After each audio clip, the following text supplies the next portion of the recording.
इसीलिए श्री कृष्ण ने महाभारत में कर्ण की बजाय अर्जुन का साथ दिया। देखो, आप भी ये तो जानते ही होंगे कि कर्ण अर्जुन से भी महान धनुर्धर था, लेकिन श्री कृष्ण ने अर्जुन का ही साथ दिया और छल से कर्ण को मरवा दिया।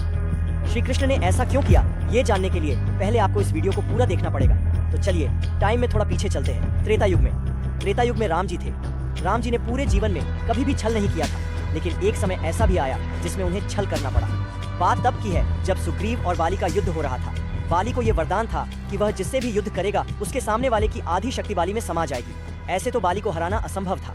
तो राम जी ने कुछ तिकड़म लगाया। उन्होंने सुग्रीव से कहा कि आप युद्ध कीजिए। जब सुग्रीव जी युद्ध कर रहे थे तो राम जी ने बाली को पीछे से तीर मारकर बाली का अंत कर दिया, जिसके बाद सुग्रीव राजा बना और उसने राम जी की युद्ध जीतने और माता सीता को वापस लाने में मदद की। जब सब कुछ खत्म हो गया तो धर्म की स्थापना कर राम जी वापस विष्णु रूप में वैकुंठ लौट गए। वहाँ पर विष्णु जी के पास इंद्रदेव और सूर्यदेव आए। दरअसल बाली इंद्रदेव का प्लेयर था और सुग्रीव सूर्यदेव का। तो तय कुछ यूं हुआ था कि युद्ध में इंद्रदेव यानी कि बाली जीतेगा और सुग्रीव हारेगा, लेकिन राम जी ने सारा गेम प्ले ही पलट दिया। फिर विष्णु जी ने इंद्रदेव और सूर्यदेव से कहा कि कोई नहीं, मैं अगली बार जब जाऊंगा तो फिर से बैलेंस कर दूंगा। फिर जब द्वापर युग में श्री कृष्ण ने अवतार लिया तो उन्होंने अर्जुन का साथ दिया, क्योंकि इस बार कर्ण सूर्यदेव का प्लेयर था और अर्जुन इंद्रदेव का। इसलिए अपने पिछले जन्म में किए गए डिसबैलेंस को बैलेंस करने के लिए श्री कृष्ण ने अर्जुन का साथ देकर कर्ण को हरा दिया। लेकिन ये कहानी यहीं पर खत्म नहीं होती है। महाभारत खत्म हुई। श्री कृष्ण एक पेड़ के नीचे बैठे थे। कहीं से तीर आकर उनकी एड़ी पर लगा। अब श्री कृष्ण खुद भगवान थे तो एक तीर से उनका प्राण तो निकल नहीं सकता, लेकिन फिर भी निकल रहा है।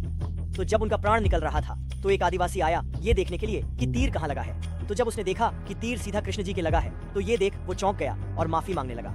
तो श्री कृष्ण बोले कि इसमें तुम्हारी कोई गलती नहीं है, ये तो बस मेरे पिछले जन्म का कर्म कट रहा है। ये वही तीर है जो मैंने पिछले जन्म में तुम पर चलाया था। तुम बाली के पुनर्जन्म हो और मैं राम का पुनर्जन्म हूँ। अब आप ही देखिए, श्री कृष्ण खुद भगवान थे। वे चाहते तो चल जाता, लेकिन वे खुद भी उस समय अपने पिछले जन्म में की हुई गलती का कर्म अपने दूसरे जन्म में भोग रहे थे। जय श्री कृष्ण।